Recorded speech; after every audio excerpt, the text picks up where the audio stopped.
क्या आपने कभी झाड़ू में कंघी को इस तरीके से लगाकर देखा है? अगर नहीं तो वीडियो को पूरा लास्ट तक देखिएगा। आज मैं आप सभी के साथ कुछ नए और इंटरेस्टिंग टिप्स और ट्रिक लेकर आई हूँ जो आपके रोज़ के कामों को आसान बनाएंगे, आपके समय और पैसे की भी बचत करेंगे। तो हेलो दोस्तों, किचन के स्वाद में आप सभी लोगों का एक बार फिर से बहुत बहुत स्वागत है। अगर आप सभी को आज की हमारी वीडियो थोड़ी सी भी पसंद आए तो वीडियो को लाइक करिएगा, फ्रेंड्स और फैमिली के साथ शेयर करिएगा ताकि वो भी उसका लाभ उठा सके और अपने घर में समय और पैसे की भी बचत कर सके। अगर आप सब मेरी वीडियो फेसबुक पे देख रहे हैं तो मेरे फेसबुक पेज को फॉलो करना ना भूलिएगा।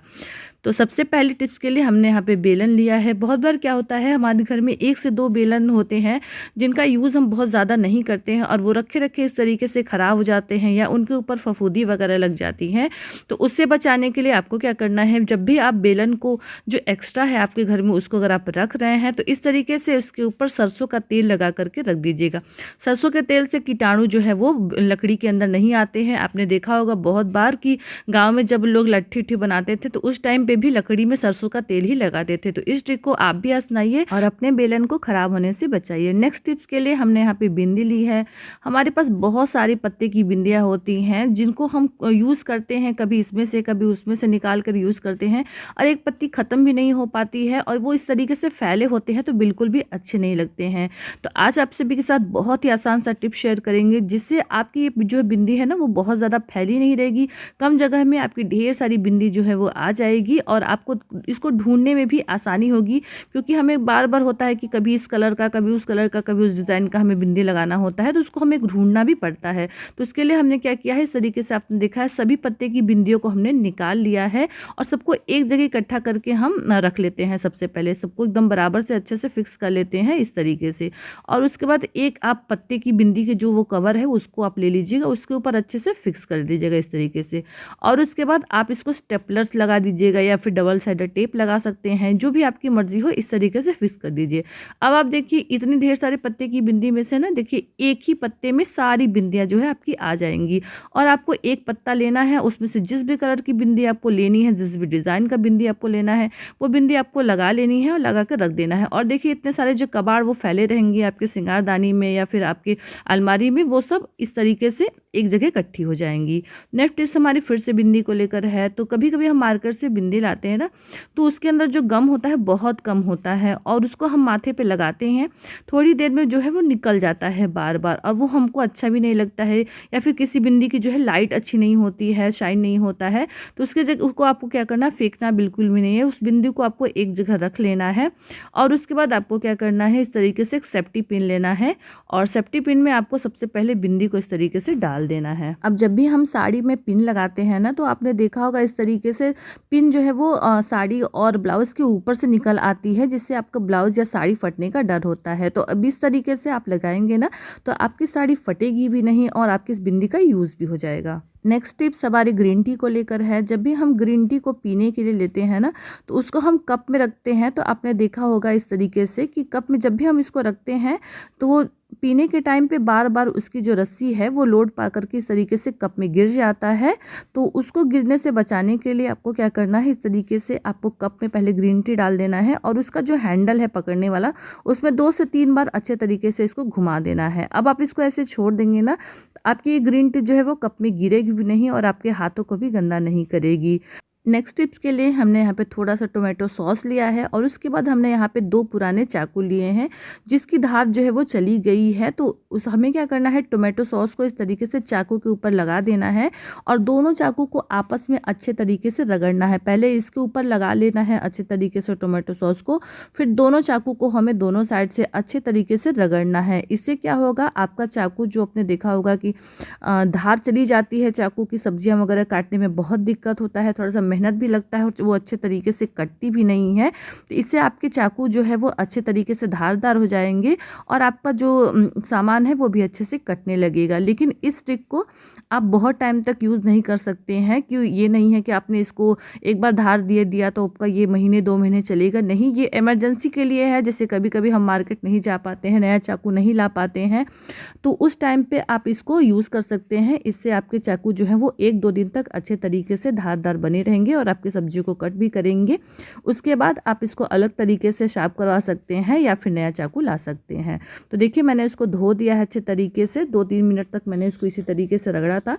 और देखिए अब आपकी चाकू जो है बहुत अच्छे तरीके से चमकने भी लगा, इसमें बहुत अच्छी सी शाइन भी आ गई है और आपके चाकू जो है वो धारदार भी हो गए हैं। अगली टिप्स के लिए हमने यहाँ पे लिया है एक बाउल और उसमें लेंगे हम यहाँ पे 2 चम्मच के करीब गुलाब जल। गुलाब जल को बाउल में डालेंगे। उसके बाद नेक्स्ट इंग्रेडिएंट हमने जो लिया है वो है ग्लिसरीन। तो ग्लिसरीन को भी हमें यहाँ पे 2 चम्मच ही लेना है। उसके बाद अब हमें इसमें डालना है नींबू का रस। तो नींबू के रस को भी हमें 2 चम्मच ही लेना है। तो तीनों चीज़ों को बराबर मात्रा में लेने के बाद आपने देखिए मैंने इसको नींबू के रस को भी इसमें डाल दिया है और तीनों चीज़ों को बराबर मात्रा में लेने के बाद अब इसको हमें अच्छे तरीके से मिक्स करना है। बहुत अच्छे से लगभग 1 से 1.5 मिनट तक इसको आपको अच्छे तरीके से मिक्स करना है और ये आपका बहुत ही पावरफुल एक सोल्यूशन बन के तैयार हो गया है। तो सबसे पहले आपको अपने फेस को अच्छे से वॉश कर लेना है और उसके बाद कच्चा दूध ले लेना है। दूध को इस तरीके से कॉटन से पूरे फेस पर लगा करके अच्छे तरीके से सूखने देना है। ये आपके फेस के ओपन पोर्स को खोलेगा और आप जो भी इंग्रेडिएंट लगाएंगे वो आपके फेस के अंदर तक ही जाएगा। तो आपके फेस में अगर पिगमेंटेशन या झाइयाँ हो गई हैं तो उसकी जगह पे बहुत अच्छे से काम करता है। और उसको धोने के बाद आपको क्या करना है, ये जो हमने तैयार किया है इसको भी आपको राउंड शेप में अपने फेस पर लगाना है। नीचे से ऊपर के साइड में लगा करके 2 मिनट तक अच्छे से मसाज करना है और इसको ऐसे ही छोड़ देना है। इसको दिन में 2 बार यूज़ करना है, एक सुबह में एक में शाम को सोते टाइम पे। फिर इसको आपको भर के रख लेना है। ये 2-4 महीने तक खराब भी नहीं होगा। और इसका एक और बेस्ट यूज है, आप इसको अपने हाथों और पैरों में भी लगा सकते हैं। इससे आपके पैरों और हाथों की गंदगी भी साफ होती है और जो फटे होते हैं ठंड के कारण वो भी अच्छे से खत्म हो जाते हैं। बढ़ते हैं नेक्स्ट टिप की तरफ। तो बहुत बार जब हम स्वेटर पहनते हैं और हमें काम करना होता है, जैसे आटा गूंथना होता है या फिर बर्तन धोना होता है, स्वेटर के बाजू को हम इस तरीके से चढ़ाते हैं, वो बार बार गिर जाता है नीचे। इससे हमें गंदे हाथों से उसको छूना होता है तो हमारे स्वेटर जो है बहुत जल्दी गंदे हो जाते हैं। तो उससे बचने के लिए आपको एक रबड़ बैंड ले लेना है जो आपका ख़राब हो, जिसको आप यूज़ नहीं करते हो। तो उस रबड़ बैंड को लेकर के अच्छे तरीके से आपको पहले अपने बाजू को ऊपर तक चढ़ा लेना है, जितना ऊपर आप स्वेटर को चढ़ाना चाहते हैं। फिर वहाँ पर रबड़ बैंड को लगा देना है और पीछे से जो स्वेटर आपने चढ़ाया था ना उसको आप इस तरीके से नीचे करते हुए रबड़ बैंड को अच्छे से ढक दीजिएगा। अब ये रबड़ बैंड किसी को दिखाई भी नहीं देंगे, दिखने में भी खराब नहीं लगेगा और आप जब भी काम करेंगे तो ये आपके स्वेटर जो है वो नीचे खिसकेंगे नहीं और अपने काम को आप आराम से कर सकते हैं। इससे आपके स्वेटर गंदे नहीं होंगे। तो आइडिया कैसा लगा हमें कमेंट करके जरूर बताइएगा। अगली टिप्स के लिए हमने यहाँ पे एक बाउल लिया है और उसमें हम लेते हैं लगभग आधा चम्मच के करीब बोरो प्लस, 1 चम्मच के करीब हमने यहाँ पे ग्लिसरीन लिया है। अब दोनों चीज़ों को एक बार अच्छे तरीके से मिक्स कर देना है। लगभग 1 मिनट तक हमने इसको अच्छे तरीके से मिक्स कर दिया है।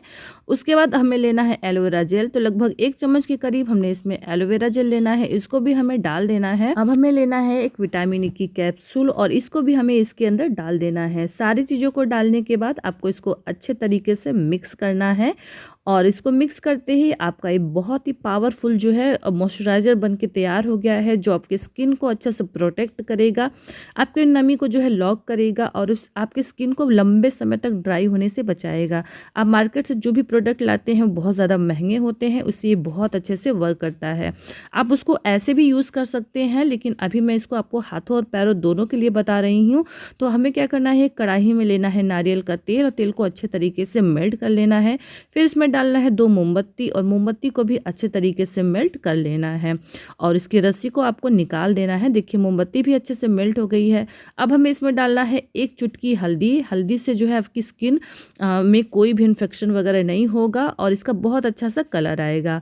अब इसके बाद गैस को बंद कर देना है और ये जो हमने इंग्रेडिएंट तैयार किया है इसको भी हमें इसमें डाल देना है। ध्यान रखिए इस टाइम पे आपको गैस को बंद कर देना है और इसको तब तक चलाना है जब तक इसमें से झाग आना जो है वो बंद नहीं हो जाता। तो देखो इसको हमें लगातार इसी तरीके से चलाते रहना है और आप देख सकते हैं इसमें झाग आना जो है वो बंद हो गया है। अब लास्ट इंग्रेडिएंट हमें इसमें डालना है नींबू का रस। तो 1 चम्मच हमें इसमें नींबू के रस को डाल देना है। नींबू के रस को आपको सबसे लास्ट में डालना है जब तेल का टेम्परेचर थोड़ा सा ठंडा हो जाए। तो लीजिए हमारा पावरफुल एक लिक्विड बनकर तैयार हो गया है। अब आपको कोई भी कांच का, प्लास्टिक का कोई भी बोतल ले लेना है, उसमें आपको इसको भर देना है और भरने के बाद आप इसको रख दीजिएगा। ये बहुत ही पावरफुल है, आपकी सर्दियों के लिए, आपके हाथों और पैरों के लिए बहुत अच्छे से वर्क करता है। तो इसका यूज़ आपको कहाँ करना है चलिए वो भी दिखाते हैं। तो ठंड के टाइम में ना हमारे हाथ और पैर बहुत ज़्यादा फट जाते हैं, तो उस टाइम पे आपको इसको यूज़ करना है। अपने पैरों को अच्छे तरीके से वॉश कर लेना है, कपड़े से पोंछ लेना है। उसके बाद आपको इसका यूज़ करना है। सुबह में नहाते टाइम जब आप नहा ले, उसके बाद जब अपने हाथों पैरों में तेल लगाते हैं तो उसकी जगह पे आपको इसका यूज़ करना है और इसको पैरों में लगा करके अच्छे तरीके से 1 मिनट तक मसाज करना है और उसके बाद इसको किसी भी पॉलीथीन से अच्छे तरीके से अपने पैरों को कवर कर देना है। इसके ऊपर आपको सॉक्स पहन लेना है। पॉलीथीन को आपको रात में यूज़ करना है, अदरवाइज़ दिन में आप इसी तरीके से सॉक्स पहन लीजिए। 2 दिन में ही आपके हाथों और पैर की जो फटे हुए दरारें हैं वो अच्छे से भर जाएंगे और आपके हाथों को भी बहुत अच्छे से मॉइस्चराइज करेगा, बहुत अच्छी सी शाइन लाएगा। ये आजमाया हुआ टिप्स है, आप भी ज़रूर ट्राई करिएगा। आपको कैसा लगा कमेंट करके ज़रूर बताइएगा। नेक्स्ट टिप्स की ओर बढ़ते हैं। तो हम जब भी मार्केट से नारियल लाते हैं तो उसको हमें धूप दिखाना ज़रूरी होता है, क्योंकि उसमें बहुत ज़्यादा फफूंदी लग जाती है, अंदर बहुत जल्दी लग जाती है, क्योंकि उसके अंदर नमी होती है। तो उस जगह पे आपको क्या करना है, ऐसे तो हम धूप दिखा देते हैं, लेकिन कुछ कुछ समय ऐसे होते हैं जब हम नारियल लाते तो हैं लेकिन उस टाइम पे धूप नहीं होती है। जैसे सर्दियों में बहुत कम धूप होती है, या फिर बारिश के टाइम पे भी आपने देखा हो 1-1 हफ्ते धूप ही नहीं होती है। तो उस टाइम पे आप इसका यूज़ कर सकते हैं। तो आपको क्या करना है, देसी घी लेना है। देसी घी को अच्छे तरीके से पूरे जगह नारियल के अंदर कोटिंग कर देनी है। इससे आपका नारियल जो है वो अच्छे तरीके से सिक्योर हो जाएगा, बहुत अच्छी सी इसमें से महक आएगी और घी की एक परत लग जाएगी, जिससे जो है आपका नारियल जल्दी से ख़राब नहीं होगा। और जब भी धूप करे उसके बाद आप इसको धूप दिखा सकते हैं। तो आइडिया कैसा लगा कमेंट करके ज़रूर बताइएगा। बढ़ते हैं अपने नेक्स्ट टिप्स की तरफ। तो हम मार्केट से नया झाड़ू लेकर के आते हैं, तो आपने देखा होगा झाड़ू में बहुत ज़्यादा जो है वो झाड़ू के फूल होते हैं जो इस तरीके से झड़ते रहते हैं। तो जब भी हम झाड़ू लगाने जाते हैं ना तो हमारी परेशानी जो है बढ़ जाती है। एक तरफ हम सफाई करते हैं और पीछे से आप देखोगे इस तरीके से झाड़ू में से बहुत ज़्यादा गंदगी गिरती है, जिससे हमें दुगना मेहनत लगता है झाड़ू को साफ़ करने में। तो इससे क्या हो करेंगे, आप झाड़ू आपको कंघी ले लेना है, कोई सा भी कंघी हो जो ख़राब हो आपके घर में जिसका आप यूज़ नहीं करते हैं, उस कंघी को आपको इस तरीके से ले लेना है और झाड़ू के ऊपर अच्छे तरीके से इसको फिराते रहना है। या फिर ये कह सकते हैं आप कि आपको झाड़ू को कंघी करना है, यानी झाड़ू के बालों को कंघी करना है। इससे आप देखेंगे झाड़ू में जो भी फूल हैं उसके गंदे पार्ट हैं वो सारे के सारे जो है झाड़ू से अच्छे तरीके से बाहर निकल जाएंगे, एक ही बार में निकल जाएंगे। इससे आप बार बार जब भी झाड़ू लगाएंगे ना तो इस तरीके से झड़ेंगे नहीं, आपका काम बढ़ाएंगे नहीं। क्योंकि आप देखिएगा ना कि नया झाड़ू हम लाते हैं तो उसे आप देखते हैं कि 2 से 3 दिन तक भी अगर हम इसको साफ़ करेंगे ना तो इसी तरीके से गिरते रहेंगे। तो आपको इसको पहले ही कर लेना है